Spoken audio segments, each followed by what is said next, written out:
Morning students, welcome back to Level Up. मैं हूँ advocate Laiba Khan. आज इस वीडियो में मैं बताऊंगी कि आपको कि एक लॉ स्टूडेंट के पास क्या करियर ऑप्शंस हैं, कौन से टॉप कॉम्पिटेटिव जॉब्स एग्जाम्स के लिए वो एलिजिबल है, उनके लिए अपेयर हो सकता है। तो मैं वन बाय वन डिस्कस करूँगी डिटेल में। सबसे पहले मैं बताऊँगी जैग ऑफिसर के बारे में। जैग इज जज एडवोकेट जनरल।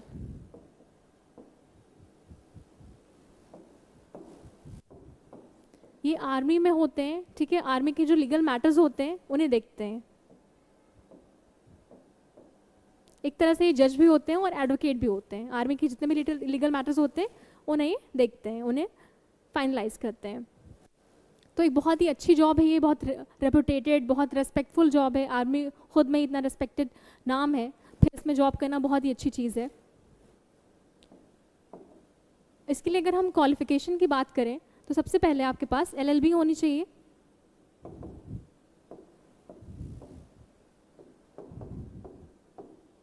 लॉ की डिग्री हो, प्लस आपने क्लैट PG दिया हो। पहले ये इसेंशियल क्वालिफिकेशन नहीं थी इस एग्ज़ाम के लिए, लेकिन अब हाल ही में ये भी क्राइटेरिया ऐड ऑन कर दिया है उन्होंने। तो आप लॉ करें प्लस LLB करें, फिर LLM के लिए क्लैट PG होता है का एग्ज़ाम होता है, आप उसके लिए अप्लाई करें, ये ज़रूरी है। और इसके लिए जो एज लिमिट है वो है 27 ईयर्स।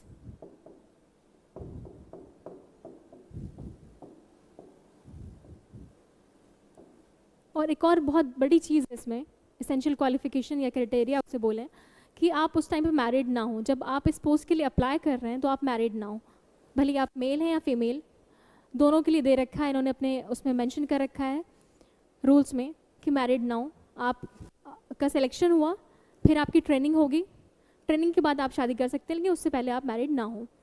तो लॉ की डिग्री हो, क्लैट PG हो, प्लस एज लिमिट 27 ईयर्स, तब तक के लिए ही आपके पास टाइम है इस पोस्ट के लिए अप्लाई करने के लिए। आप मैरिड ना हो और फिजिकली फिट हो, ठीक है। फिजिकल फिटनेस पे ध्यान दीजिए अगर आपको इस पोस्ट पे जाना है तो पे स्केल की बात करें अगर हम लोग, तो वो भी काफ़ी रीजनेबल है, विच इज़ अराउंड 56,000 टू 57,000। तो ये भी रीजनेबल है, बिल्कुल सही है, ना कम है ना बहुत ज़्यादा है, बट एक सही अमाउंट है। बाकी वेरी करता है आपकी पोस्टिंग कहाँ हो रही, उस हिसाब से भी आपका पे स्केल डिक्रीज और इंक्रीज होता है। Next one will be judiciary.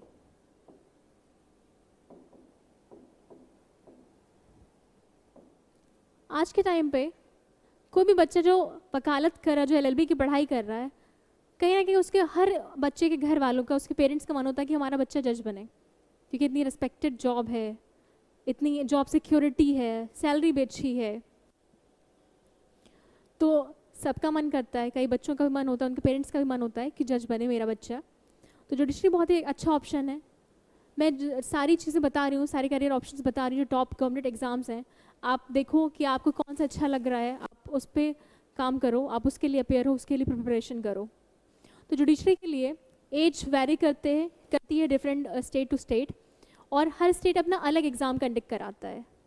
जैसे UPSC जो होती है का एग्ज़ाम जो होता है, इंडियन पब्लिक सर्विस कमीशन जो कंडक्ट कराता है, वो सेंट्रल लेवल पे होता है, एक ही बॉडी कंडक्ट कराती है। लेकिन जो जुडिशरी का एग्ज़ाम है वो हर अलग स्टेट अपना अलग एग्ज़ाम कराता है।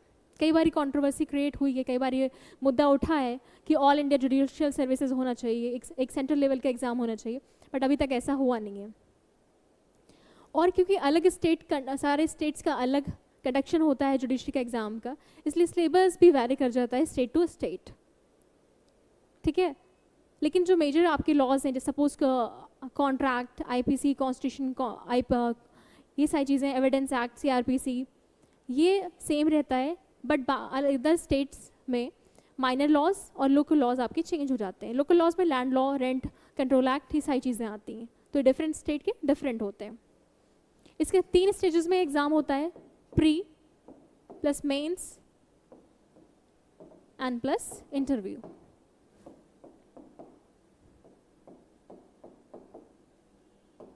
अच्छा, कुछ स्टेट में GK भी आती है, कुछ क्या मोस्टली स्टेट में GK आती है, GK बोलो या GS बोलो।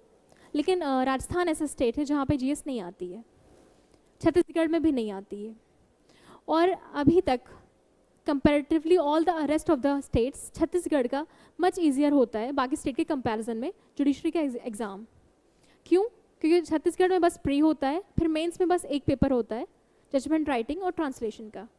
वहीं अगर आप बाकी स्टेट के पेपर पैटर्न देखोगे तो उसमें 4-5 मेंस के पेपर होते हैं। उसमें सिविल का अलग होता है, क्रिमिनल का अलग होता है, इंग्लिश का होता है, हिंदी होता है। जैसे राजस्थान में इंग्लिश और हिंदी आता है, कुछ स्टेट में नहीं आता है इंग्लिश और हिंदी, तो सबका डिफरेंट है थोड़ा सा सिलेबस। मेजर सेक्शन सेम है बट माइनर लोकल थोड़ा ये सारी चीज़ें डिफरेंट हो जाती हैं। तो ये 3 स्टेजेस में एग्ज़ाम होता है, प्री मेंस इंटरव्यू। प्री में ऑब्जेक्टिव क्वेश्चंस रहते हैं, मेंस में आपके सब्जेक्टिव रहते हैं। मेंस में प्रेसी राइटिंग, जजमेंट, ट्रांसलेशन, एस्से, ये सारी चीज़ें भी आपको देखने को मिलती हैं। फिर आता है आपका लास्ट में इंटरव्यू स्टेज। तो इंटरव्यू में बेसिकली वो देखते हैं आपका कॉन्फिडेंस लेवल, आपको जो क्वेश्चन दे रहे हैं आप उस पर कैसे रिएक्ट कर रहे हो, आप हेजिटेट हो जा रहे हो, नर्वस हो रहे हो, या कॉन्फिडेंटली आप जो है उस पर आंसर कर पा रहे हो। या ज़रूरी नहीं है, कोई भी इंसान इतना ज्ञानी नहीं है कि उसे सब पता हो, और जो वहाँ पे बोर्ड के मेंबर्स होते हैं वो आपसे कहीं ज़्यादा उन्हें नॉलेज होती है, कहीं ज़्यादा एक्सपीरियंस होता है। तो अगर किसी सवाल पे आप फंस जा रहे हैं, आपको नहीं आ रहा है, तो आप पोलाइटली सॉरी बोल दीजिए कि सॉरी सर, सॉरी मैम, मुझे ये चीज़ नहीं पता है, मैं इस चीज़ के बारे में पढ़ूंगा। तो सॉरी बोल देने से आपका कुछ नहीं जा रहा है वहाँ पे। और झूठ मत बोलो वहाँ पे, आप सोचो क्योंकि आपसे ज़्यादा उन्हें नॉलेज है, ठीक है, आपको उतनी भी नहीं, कुछ भी नहीं है उनके आगे। तो झूठ नहीं बोलना, ये नहीं कि नहीं आ रहा है तभी आंसर कर देते हैं, भले गलत हुआ तो क्या हुआ, नहीं आ रहा है तो पोलाइटली आप सिंपली नो सर बोल दीजिए। एक ये भी करियर ऑप्शन है, you can go for it if you like it. फिर आता है यूजीसी नेट।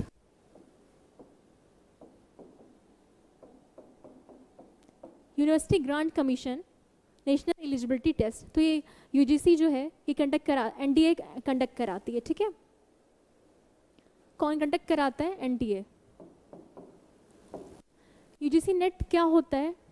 तो कॉलेज में जो असिस्टेंट प्रोफेसर्स होते हैं या जो रिसर्चर्स होते हैं, वो बनने के लिए ज़रूरी है कि आपने नेट क्वालिफाई किया हो।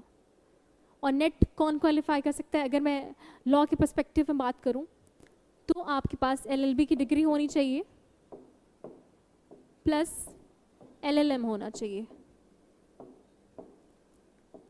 अब आप ये सवाल करेंगे क्या जो लास्ट ईयर ऑफ एलएलएम में है क्या वो अपेयर हो सकते हैं एग्ज़ाम के लिए? यस, अगर आप लास्ट ईयर ऑफ एलएलएम में हैं तो आप अपेयर हो सकते हैं नेट के एग्ज़ाम के लिए। एलएलएम भी आपका 2 तरह का होता है, 1 ईयर एलएलएम भी है अभी और 2 ईयर एलएलएम। तो अगर 2 ईयर एलएलएम आप कर रहे हैं तो जब लास्ट ईयर में है, और जब 1 ईयर एलएलएम है तो उसी साल आप एलिजिबल हैं एग्ज़ाम देने के लिए। ये एग्ज़ाम का पैटर्न अगर मैं बताऊं तो 2 पेपर होते हैं इसके। पेपर 1 जनरल, पेपर 2 लॉ का। आप लॉ के लिए अपेयर हो रहे हैं तो लॉ, बाकी जिस भी फील्ड के आप हैं आप सेकंड पेपर है आप उसका होगा। और पेपर 1 जनरल पेपर होता है, आप किसी भी बैकग्राउंड से हो, डजेंट मैटर आप पॉलिटिकल साइंस से हो, इकोनॉमिक्स से हो, ज्योग्राफी से हो या लॉ से हो, पेपर 1 सबका सेम रहता है। इसमें पेपर 1 में आपको research aptitude, quantitative aptitude, teaching method, ये डेटा इंटरप्रिटेशन, मैथ्स, इस तरह की चीज़ें देखने को मिलती हैं। फिर पेपर 2 लॉ का है,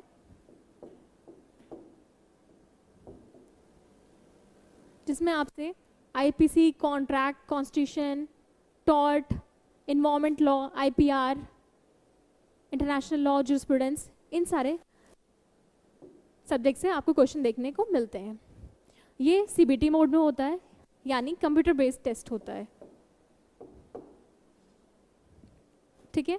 और जो पेपर 1 पेपर 2 होता है ये अलग अलग दिन नहीं होता है, ये एक ही साथ होता है।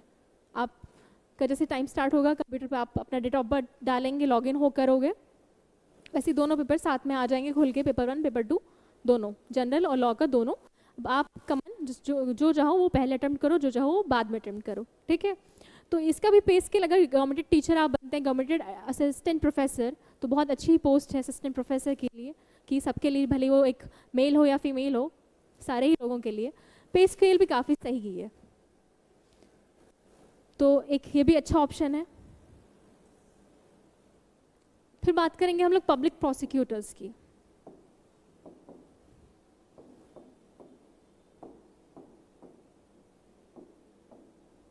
पब्लिक प्रोसिक्यूटर्स जो गवर्नमेंट एडवोकेट्स होते हैं, सरकारी वकील, उन्हें बोलते हैं। ये गवर्नमेंट इन्हें अपॉइंट करती है, ठीक है, स्टेट या सेंट्रल गवर्नमेंट, क्योंकि हर लेवल पे होते हैं, डिस्ट्रिक्ट लेवल पे भी होते हैं पब्लिक प्रोसिक्यूटर, उनका भी एग्ज़ाम होता है, स्टेट लेवल पे, सेंट्रल लेवल पे, ठीक है। तो गवर्नमेंट इन्हें अपॉइंट करती है गवर्नमेंट के मैटर्स को, गवर्नमेंट को रिप्रेजेंट करने के लिए कोर्ट में, to represent government in legal matters.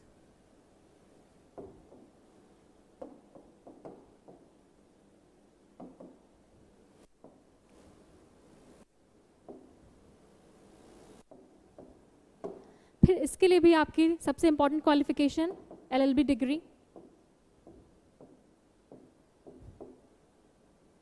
होनी चाहिए आपके पास। प्लस डिपेंड करता है कि आप किस लेवल के, जैसे जो डिस्ट्रिक्ट लेवल का होता है उसके लिए सिर्फ एंट्रेंस एग्ज़ाम होता है, आपको एक्सपीरियंस की ज़रूरत नहीं है। लेकिन वैसे ही आप स्टेट गवर्नमेंट के लिए, स्टेट लेवल पे आप अप्लाई करोगे पब्लिक प्रोसिक्यूटर के लिए, तो आपको 7 साल का एक्सपीरियंस चाहिए होता है। कितने साल का? 7 years ऑफ एक्सपीरियंस।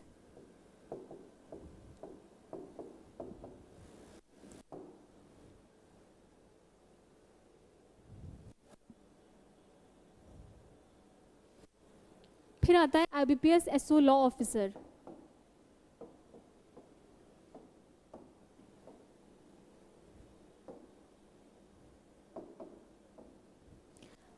ये institute of banking personal selection exam conduct कराता है।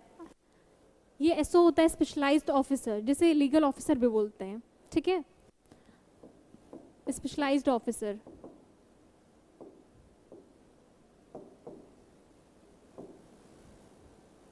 इनका क्या काम होता है? ये जो है अथॉरिटी इनका एग्ज़ाम कंडक्ट कराती है। एग्ज़ाम 3 स्टेजेस में होता है, pre, mains plus interview.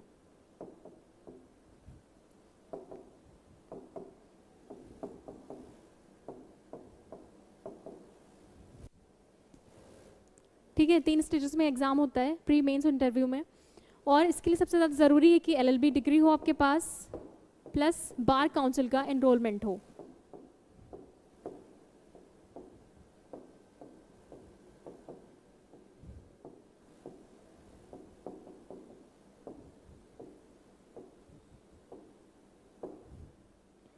First of all आपके पास लॉ की डिग्री हो, BLLB हो या LLB हो, 3 year LLB या BCom LLB, whichever। और बार काउंसिल ऑफ का एनरोलमेंट का मतलब है बार काउंसिल ऑफ इंडिया का, जिसका एग्ज़ाम होता है ऑल इंडिया बार एग्जामिनेशन, AIBE, ठीक है।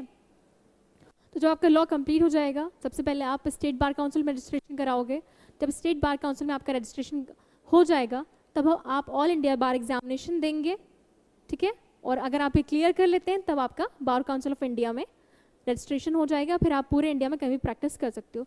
तो कुछ गवर्नमेंट एग्जाम्स ऐसे हैं जिसमें आपको बार काउंसिल ऑफ इंडिया का रजिस्ट्रेशन ज़रूरी है, अदरवाइज आप एलिजिबल नहीं उस एग्ज़ाम में अपीयर होने के लिए। तो इसमें भी IBPS SO में आपके लिए ज़रूरी है कि आपके पास लॉ की डिग्री भी हो, क्वालिफिकेशन हो, प्लस आपने बार काउंसिल ऑफ इंडिया में एनरोलमेंट कराया हो। और जो ये होता है स्पेशलाइज्ड ऑफिसर यानी लीगल ऑफिसर, इसका क्या काम होता है? तो इन्हें बैंक में अपॉइंटमेंट मिलता है, ठीक है, बैंक में इन्हें रिक्रूट करा जाता है डिफरेंट बैंक्स में। इनका काम ये होता है कि जिस बैंक में ये अपॉइंटेड हैं, जिस बैंक में ये अपॉइंटेड है, काम कर रहे हैं, इनकी बैंक RBI के रूल्स एंड रेगुलेशंस के अकॉर्डिंग काम कर रही है या नहीं, इनका काम ये होता है। ये चीज़ें देखते हैं। फिर है legal officer in PSUs, legal officer in PSUs, public sector undertakings।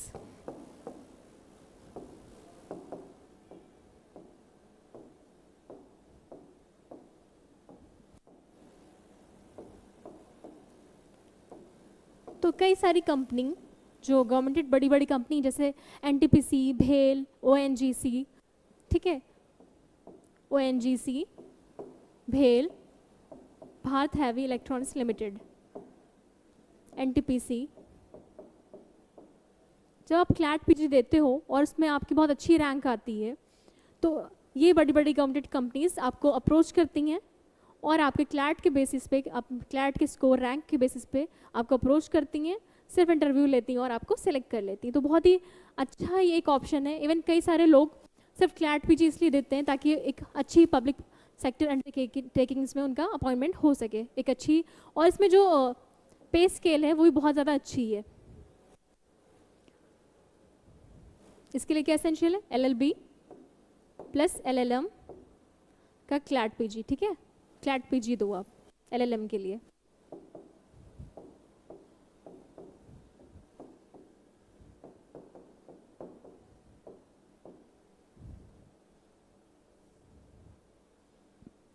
अब हम लोग बात करेंगे RBI grade be legal officer.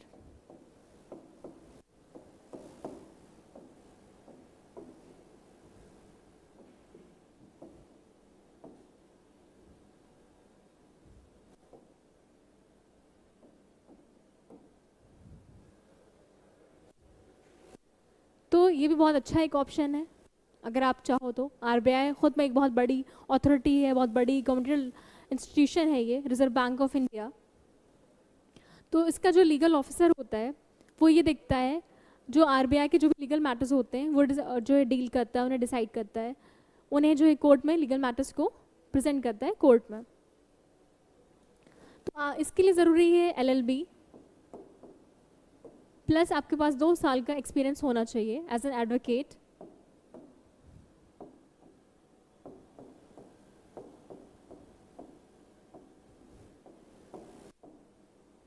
Advocate, और या फिर आप कंपनी में काम करें एज एन एडवोकेट या फिनेंशियल इंस्टीट्यूशन में।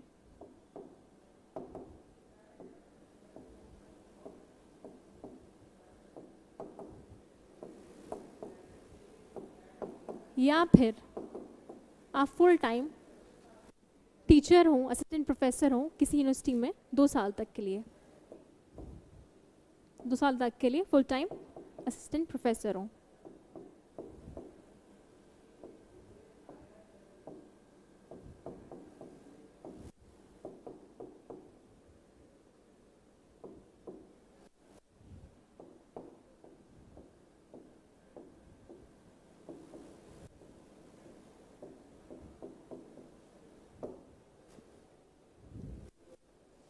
इसकी सैलरी भी काफ़ी अच्छी होती है, एक अच्छा अमाउंट मिलता है।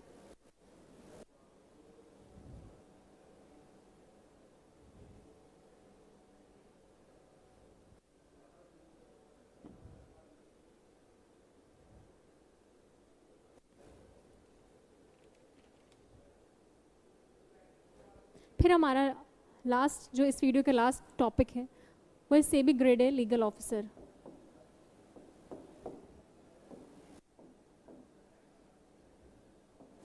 Grade A legal officer,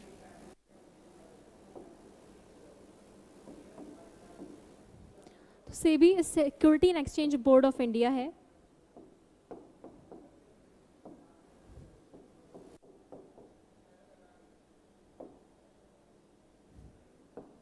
security and exchange board of India.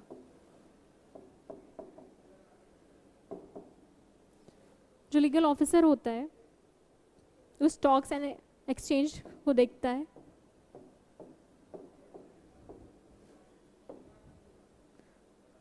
इसके लिए भी ज़रूरी है कि आपके पास लॉ की क्वालिफिकेशन हो, प्लस बहुत ही अच्छा अमाउंट इसमें मिलता है, बहुत ही अच्छा पे स्केल है। इसमें आपको बाकी पे स्केल के साथ साथ आपको एक सैलरी के साथ साथ बाकी के अलाउंस भी मिलते हैं। जैसे यहाँ पे आपको घर मिलेगा, ठीक है, होम प्रोवाइड किया जाएगा, गवर्नमेंट प्रोवाइड करेगी। अगर होम नहीं प्रोवाइड कर रही है, आपको सपोज करो या तो अवेलेबल नहीं है होम या आपको पसंद नहीं आया, तो हाउस रेंट अलाउंस देगी, यानी HRA।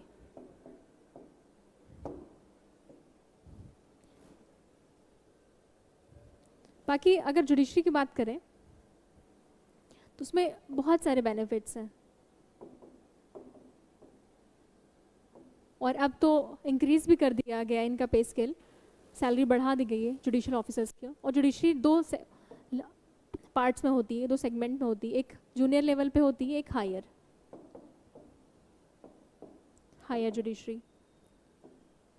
तो जब आप LLB के जस्ट बाद दोगे, इसके लिए क्या क्वालिफिकेशन है जुडिशरी के लिए? बस आपके पास LLB की डिग्री, ठीक, आप LLB है आपके पास, लॉ की डिग्री, आप जुडिशरी का एग्ज़ाम दे सकते हो। तो ये सिविल जज जूनियर डिवीज़न होता है, सिविल जज जूनियर डिवीज़न।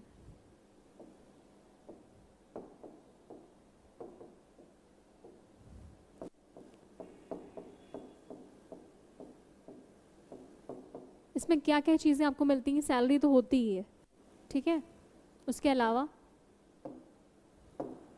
अलावा आपको पेट्रोल के पैसे, फ़ोन का आपका जो एक्सपेंसेस हो रहे हैं, phone recharge and all, electricity bill, magazine के लिए पर मंथ मिलता है। प्लस आप जज बन रहे हैं तो बड़े बड़े लोग जो है आपसे आएंगे मिलने काम के सिलसिले में, तो इवन नाश्ते के भी पैसे मिलते हैं, ठीक है। तो बहुत सारी अलाउंसेस उसमें मिलते हैं, बहुत सारे पर्क्स बेनिफिट्स मिलते हैं, और बाकी जितनी चीज़ें बताई उसमें एक अच्छा अमाउंट मिलता ही है, एक अच्छी सैलरी मिलती है, उसके साथ साथ बाकी भी बेनिफिट्स मिलते हैं। तो आप इसमें से देखिए आपको कौन सा सूट करता है, आपको कौन सा पसंद है, और उसका एग्ज़ाम कर दीजिए, उसके लिए प्रिपरेशन करिए। और कोई भी क्वेरी है, कोई भी डाउट है तो मुझे कमेंट सेक्शन में बताइए। Thank you, have a nice day, good luck.